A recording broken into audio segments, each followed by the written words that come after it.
नमस्कार, झारखंड पस न्यूज़ में आपका स्वागत है। मैं शंकर चौधरी। आज मैं एक पर्वतारोही महिला हैं, हम उनसे मिलवा रहे हैं आपको। वो धनबाद के कतरास क्षेत्र के रहने वाली हैं। कई बार नेशनल वो गई हैं, कई बार पहाड़ चढ़ी हैं। आज हम उनसे सीधे बातचीत कराएंगे आपको और उनसे पूछेंगे कि वो कैसे इस लाइन में अपना रुचि जगा उनको और कैसे वो आए और अभी तक उनका क्या क्या आगे वो किए हैं, हम सब पे प्रकाश डालेंगे। तो हम सीधे आपसे बहुत देर नहीं करते हुए सीधे हम उनसे मिलाते हैं। जी, अपना नाम बताइए। नमस्कार सर, मेरा नाम रूपा है और सबसे पहले तो थैंक यू मैं बोलना चाहूँगी शंकर जी को और कुणाल जी को, जो आज मेरे सामने आए हैं और मुझे बहुत अच्छा लग रहा है कि मुझसे आज पूछा जा रहा है कि हाँ मैंने किस तरह से अपना स्टार्ट किया है और मेरा आगे का क्या रुचि है। तो मैं कतरास की रहने वाली हूँ। तेलिया बांध भगत सिंह चौक के पास में एक छोटा सा क्षेत्र है, वहाँ पे रहती हूँ। और क्योंकि शुरू से ही हम लोग एक प्राकृतिक माहौल में रह चुके हैं, हमारे झारखंड एक प्राकृतिक के अंदर ही आता है, तो काफ़ी कुछ है प्राकृतिक में देखने लायक, लेकिन ये धीरे धीरे घटा दिया जा रहा है। आज की डेट में लोग प्राकृतिक से हट के और जो बाहर के माहौल है उसमें ढल रहे हैं। लेकिन हमको इसी प्राकृतिक में रहना बहुत अच्छा लगता है, क्योंकि इससे आपको हेल्थ से लेके आपको खुद के मानसिक जो खुशी होती है वो दोनों कुछ मिलता है इसमें। तो मैंने जो स्टार्ट किया था, मैंने पहले ट्रैक स्टार्ट की हूँ मैं संदाकफू से, जो कि सिक्किम में है। वो 3840 मीटर पे है। तो वो मेरा पहला था।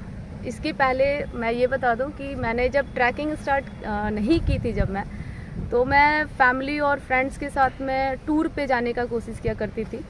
लेकिन टूर पे क्या हुआ था कि हमारे ग्रुप कुछ होते हैं, कभी कभी यार मैं नहीं जा सकता हूँ, या कि इनके टाइम नहीं मिल पा रहे, या छुट्टियाँ नहीं मिल पाती थी लोगों का।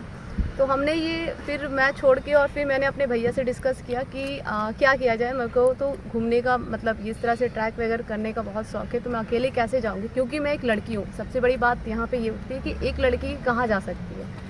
तो मेरे भैया बताएं कि ट्रैकिंग में तुम जा सकती हो, वो सेफ होते काफ़ी, और अगर तुम्हारा शौक़ है तो तुम इसको कर सकती हो। तो मैंने पहला वही संदाकफू से स्टार्ट किया था।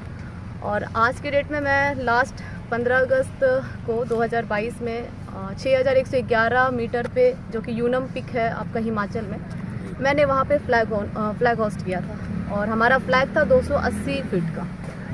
अच्छा, आप वहाँ जाके मैंने फ्लैग फहराए थे? जी हाँ, जी हम लोग टोटल का ग्रुप है। हाँ जी हाँ, हिमाचल में। ये जो रुचि है मैंने एवरेस्ट चढ़ने का, ये कब से आपके अंदर मैंने ऐसा आया? सर, ये हमारे बचपन से ही शौक था कि एक दिन एवरेस्ट चढ़ना है, लेकिन एवरेस्ट के बारे में मुझे भी ज़्यादा नॉलेज नहीं था। जब मैं टूर के पर्पस से जाने लगी, जब मेरे फ्रेंड्स लोग बोले नहीं छुट्टी नहीं हो सकती, ये नहीं हो सकते हैं, तो फिर मुझे लगा कि नहीं, मैं जब एवरेस्ट चढ़ सकती हूँ तो उससे छोटे पहाड़ भी हैं जिसको मैं जा सकती हूँ और वहाँ पे कुछ अलग कर सकती हूँ। तो फिर मैंने उस टाइम से ही ट्रैकिंग के बारे में पढ़ना स्टार्ट किया। मैंने गूगल पे बहुत कुछ देखा। फिर मैं इसकी कोर्स भी होती है, मैंने BMC कर रखा है। तो आगे की यही है कि मुझे ना सिर्फ एवरेस्ट बल्कि 7 समिट जो होता है हमारा, वो पूरा कंप्लीट करना, जो कि एक माउंटेनर के लिए बहुत बड़ा अचीवमेंट होती है। जी हाँ, चैलेंजेस तो है। तो आप समझ ही रहे होंगे कि एक महिला होना और दूसरा एवरेस्ट चढ़ना मैंने अपने आप में एक ख्याति है। बहुत कम लोगों में होता है, क्योंकि घर से जब महिलाएं निकलती है तो बिना बाइक, बिना कार, बिना कोई सवारी बाज़ार भी नहीं जाना पसंद करती है, और उसमें से ये निकल के एवरेस्ट चढ़ना चाह रही हैं, तो एक धनबाद के लिए गौरव की बात है।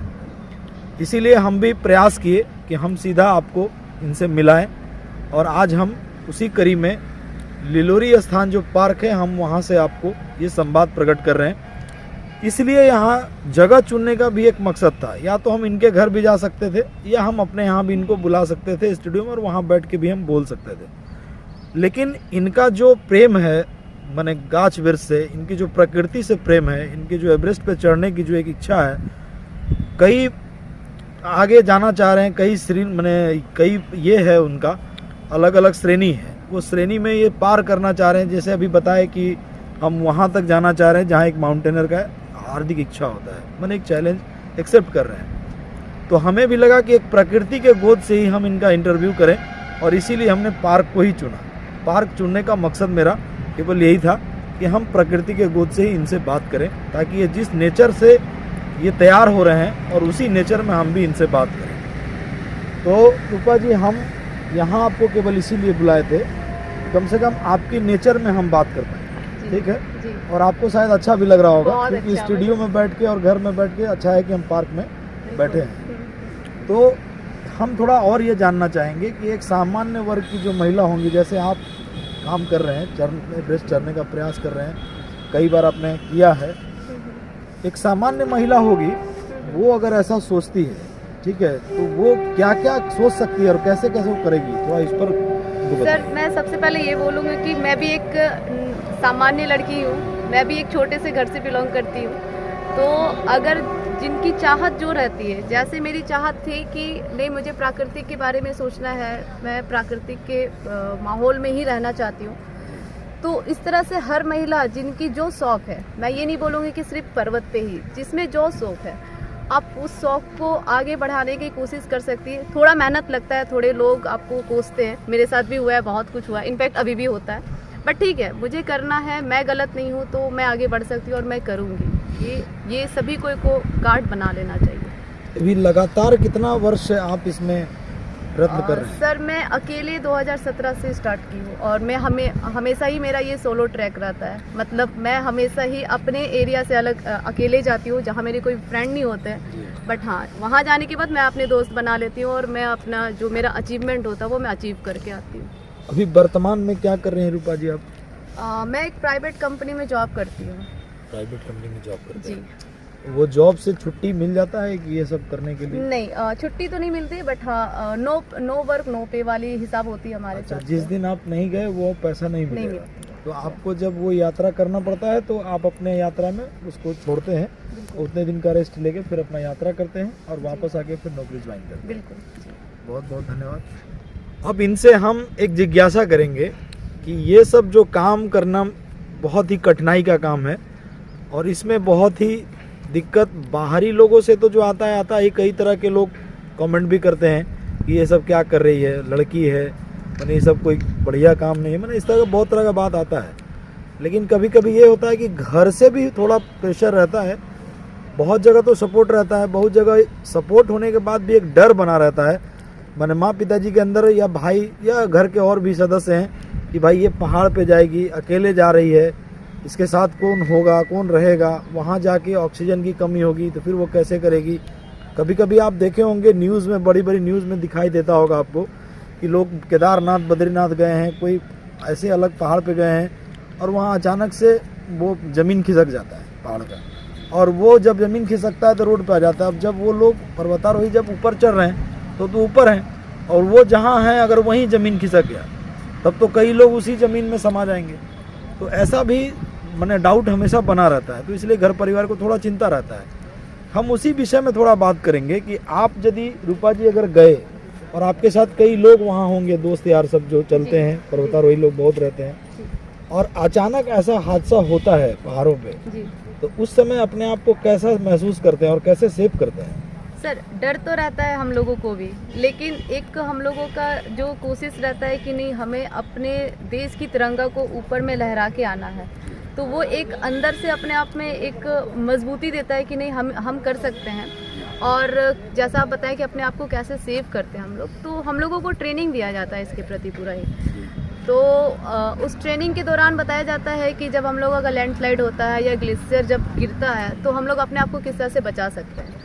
होता है कभी कभी दुर्घटना घट सकती है, बट मैं ये कभी नहीं बोलूँगी क्यों दुर्घटना वहाँ जाने से ही घटता है। दुर्घटना आज हम यहाँ भी हैं तो हो सकता है हमारे साथ यहाँ भी घट सकती है। तो ये सारा किस्मत पे भी होता है कुछ कुछ कि कब हमारी कहाँ पे क्या होने वाली है कोई नहीं जानता, ना हम जानते हैं, ना बाकी कोई जानते हैं, ना हमारे पेरेंट्स लोग जान सकते हैं। बात निकल के आया कि राष्ट्र प्रेम जो एक चीज़ है, क्योंकि बॉर्डर पे जो सेना है वो अभी आप बात कर रहे हैं अभी है और 1 घंटे बाद वो हैं कि नहीं ये पता नहीं है, लेकिन वो यहाँ हैं, ये राष्ट्र प्रेम ही है। क्योंकि बॉर्डर पे कोई बिना राष्ट्र प्रेम का एक दिन भी नहीं रह सकता है। जो सैनिक बर्फ़ में है, सियाचिन में है, जो कई डिग्री नीचे में रहते हैं, कभी कभी बर्फ़ में दब जाते हैं, आप देखे होंगे, तो वो जो लोग हैं वो ऐसे ही नहीं हैं, उनके अंदर एक राष्ट्र भक्ति है, राष्ट्र प्रेम है। वैसे ही पर्वतारोही जो लोग हैं उनको ये लगता है कि अपना जो देश का झंडा है, भारत माँ का जो झंडा है, हम अधिक से अधिक ऊंचाई पे ले जाके फहराएं। उसी कड़ी में एक कड़ी इनको ये मान लीजिए कि ये भी वही कोशिश कर रहे हैं कि हम एक अपना झंडे को कम से कम इतना ऊंचा तक फहराएं कि हमें लोग आने वाले 100 साल तक जानेगा। 100 साल तक क्यों कहें, हम आगे भी कह सकते हैं। जैसे उस पर हम कहिए कि आज देश आज़ाद हुआ, आप जो लोग हैं जो हमारी इस न्यूज़ को देख रहे हैं, आप अपने पिताजी का नाम, दादाजी का नाम, हो सकता है दादाजी के पिताजी का नाम तक जानते होंगे। उसके पीछे अगर आपसे पूछा जाए तो शायद आप हम कोई भी जवाब नहीं दे पाएंगे। लेकिन इस देश में भगत सिंह का नाम कभी भी कोई भूलेगा नहीं, इसलिए कि मेरे दादाजी भी जानते थे, मेरे पिताजी भी जानते हैं और हम भी जानते हैं और आने वाला बेटा पोता भी जानेगा। तो वो श्रेणी में अपने आप को ला के खड़ा करना एक बहुत बड़ा काम होता है, बहुत बड़ा उपलब्धि होता है। वो हर व्यक्ति के अंदर होता नहीं है, एक जुनून है और वो जुनून है इनके अंदर। तो हम आप आगे ये जानते हैं कि आगे इनका क्या प्रोग्राम है, इस विषय पे हम इनसे बात करेंगे। आगे आप का क्या कार्यक्रम है इस पे? सर अभी जिस तरह से 15 अगस्त में मैंने पहले ही बता रखा कि 6 से 11 मीटर पे हम लोग 6111 मीटर पे हम लोग 280 फीट का फ्लैग होंगे। तो आगे हमारा 26 जनवरी जो कि रिपब्लिक डे हमारा होता है, हमारे देश का गणतंत्र दिवस है जो कि 74वां साल का बनाया जाएगा। तो हमारा प्रोग्राम यही है कि 7 समिट जो हमारे आते हैं, 7 समिट में एक समिट आता है साउथ अफ्रीका में किलिमंजारो। तो किलिमंजारो में 74 फीट का ही फ्लैग ले जाके वहाँ पे होस्ट करने का हम लोग का प्रोग्राम है और 26 जनवरी को ही होस्ट करना है। ये हम लोगों के अंदर एक टारगेट बना रखा है। तो आप देखे हैं, अगला कार्यक्रम के लिए बताएं आपको, इस तरह से तैयार हैं। हम थोड़ा सा और इसमें जानेंगे कि झारखंड में जो देख रहे हैं आप, जो झारखंड का भौगोलिक स्थिति है, झारखंड में अगर ऐसा अपॉर्चुनिटी सरकार की तरफ से हो, ये पर्वत चढ़ने का ट्रेनिंग दिया जाए और इस क्षेत्र में मैंने एक स्किल डेवलप किया जाए, जी। तो झारखंड को हमें ऐसा लगता है कि पहाड़ का मैंने झारखंड है, पहाड़ पर्वत से बिल्कुल चारों तरफ बड़े पड़े। उसमें सरकार से आप क्या मैंने सोच सकते हैं कि अगर सरकार इस पर थोड़ा ध्यान दे तो क्या यहाँ से लोग उस टाइप से तैयार हो सकते हैं? जी हाँ सर, मैं तो सबसे पहले ये बात बोलूँगी, जैसे मैं जाती हूँ ट्रैक पे तो मैं हिमाचल हरियाणा के बंदे लोगों को देखती हूँ। वो लोग भी पहाड़ों के बीच में रहते हैं और वो लोग भी वहाँ आते हैं, तो वो लोग काफ़ी एक्टिव होते हैं। और हम लोग भी क्योंकि यहाँ से ही बिलोंग कर रहे हैं, हम लोग भी एक प्राकृतिक पहाड़ों के बीच से बिलोंग कर रहे हैं, तो हमारे जो बच्चे हैं, हमारे यहाँ पे भी जो यंगेस्ट हैं, ना कि सिर्फ यंगेस्ट, हो सकता है जो ओल्ड एज भी हैं, वो लोग भी अगर उनके अंदर भी गट्स है कि मैं ये कर सकता हूँ या करते हैं, हो सकता है कंटिन्यू भी करते होंगे, क्योंकि हमारे यहाँ बहुत ऐसे बच्चे हैं जो कि कुछ ना कुछ अपने में करते, बट उनको पता नहीं है या फिर सरकार की तरफ से या किसी की भी तरफ से उनको मदद नहीं मिलता कि वो आगे बढ़ पाए, तो वो आगे बढ़ सकते हैं। ये बात हम इसलिए पूछे हैं कि हम एक बार ऐसे ही तोपचाची में खड़े थे, धनबाद के तोपचाची में खड़े थे जी। और वहाँ के बगल में पारसनाथ पहाड़ है जी हाँ। तो वहाँ हम कुछ बच्चों से ऐसा मिले थे, जो बच्चा बताया कि हम पारसनाथ वो सीढ़ी से नहीं, बकायदा हम पहाड़ से ही चढ़ जाते। जी हाँ सर जी। तो ऐसा जिस बच्चे में क्वालिटी होगा कि पहाड़ से ही पारसनाथ वो चढ़ जा रहा है जी, अगर उस पर थोड़ा सा लगाया जाए दमखम सरकार की तरफ से, तो शायद वही बच्चा पर्वत भी चढ़ जाएगा, एवरेस्ट भी चढ़ जाएगा। बिल्कुल। तो हम ये अपेक्षा करते हैं झारखंड सरकार से भी कि जैसे रूपा जी ने कहा कि अगर थोड़ा सरकार भी इस पर ध्यान दे तो शायद इनकी तरह का कई लोग झारखंड से उभर के आ सकते हैं और जिनमें ये अपॉर्चुनिटी होगा। तो जो ये मंत्रालय हैं, खेल और संस्कृति मंत्रालय, उनसे अपेक्षा करते हैं कि आप थोड़ा इस पर ध्यान दीजिए, क्योंकि आपकी भौगोलिक संरचना इस प्रकार का है, क्योंकि इस प्रकार के लोग जो है वो पहाड़ी क्षेत्र में ही पाए जाते हैं। हम एक बार उत्तराखंड गए हैं और उत्तराखंड के जो देहरादून का क्षेत्र है, वहाँ जो पहाड़ी लड़कों या लड़कियाँ जो भी रहती हैं, उनका ये एक रूटीन है, मतलब वो इस तरह पे नहीं है कि एवरेस्ट चढ़ना है, उनका एवरेस्ट चढ़ना एक रूटीन में शामिल है और वो लोग लगभग सभी परिवार के बच्चे इस तरह से चढ़ते ही रहते हैं। तो उनका आना जाना बहुत बराबर लगा रहता है। लेकिन झारखंड से, और वो भी धनबाद से, हमें लगता है झारखंड से कुल कितने लोग होंगे अभी आपके जैसे? सर गर्ल्स में बात किया जाए तो अभी तक एक प्रेमलता मैम है जो कि जमशेदपुर में है, वही एवरेस्ट कंप्लीट कर रखी है। इसके अलावा अभी तक तो कोई भी ऐसा नहीं है। इसके बाद आप? इसके बाद मेरी कोशिश है, हो सकता है मेरे से पहले कोई आ जाए, कोई नहीं जानता है। अभी झारखंड में नहीं है? हाँ अभी तो और नहीं। लड़कों में? लड़कों में अभी तक कोई भी नहीं है झारखंड में, कोई नहीं है। झारखंड से सिर्फ प्रेमलता मैम ही गई हैं। एक ही है। एक ही है। अब ये समझ सकते हैं कि जो झारखंड का भौगोलिक संरचना है, ऐसे भी बच्चे पहाड़ चढ़ते रहते हैं, ठीक है। तो उस जगह पे मैंने ये गुदरी का लाल के मतलब ऐसा है कि मील का पत्थर साबित हो सकते हैं। एक जिनका नाम बताए प्रेमलता जी, वो ऐसा एवरेस्ट फतह कर चुके हैं, जमशेदपुर से हैं। दूसरा इनका नंबर है, ये अभी कह रहे हैं कि हो सकता है और भी बहुत सारे लोग आ सकते हैं, ठीक है। लेकिन हम ये कोशिश करते हैं कि गवर्नमेंट इस पर थोड़ा ध्यान दे, तो शायद इनका और भी जो लोग हैं उनका उभर के बाहर आएंगे और ये जो एवरेस्ट फतह करने की कोशिश कर रहे हैं और भी लोग कर सकते हैं। अब हम अंत में यह चाहेंगे कि रूपा जी झारखंड के देखते हुए और धनबाद को देखते हुए उनको क्या लगता है कि यहाँ थोड़ा खेल में या और भी कुछ में क्या विकास होना चाहिए, जिस पे झारखंड सरकार और यहाँ के लोग भी उस पर ध्यान दें और लोग करें। तो हम थोड़ा चाहेंगे अंतिम में आप कुछ प्रकाश डालिए जो आपको लगता है। सर, मैं सबसे पहले ये बोलना चाहूँगी कि अभी तक जो हम लोग बातें कर रहे थे सिर्फ पर्वत पे ही बात कर रहे थे कि हाँ हम लोग पर्वत मतलब जो सरकार से भी अनुरोध कर रहे थे कि पर्वत रोहिणी के लिए हम लोग को कुछ करना चाहिए। मैं ये बोलना चाहूँगी कि ना सिर्फ माउंटेनर, बाकी और भी बहुत सारे स्पोर्ट्स हैं जो कि हम लोगों को, हमारे झारखंड को स्पेशली हमारे झारखंड को रिप्रेजेंट किया जा सकता है पूरे देश में।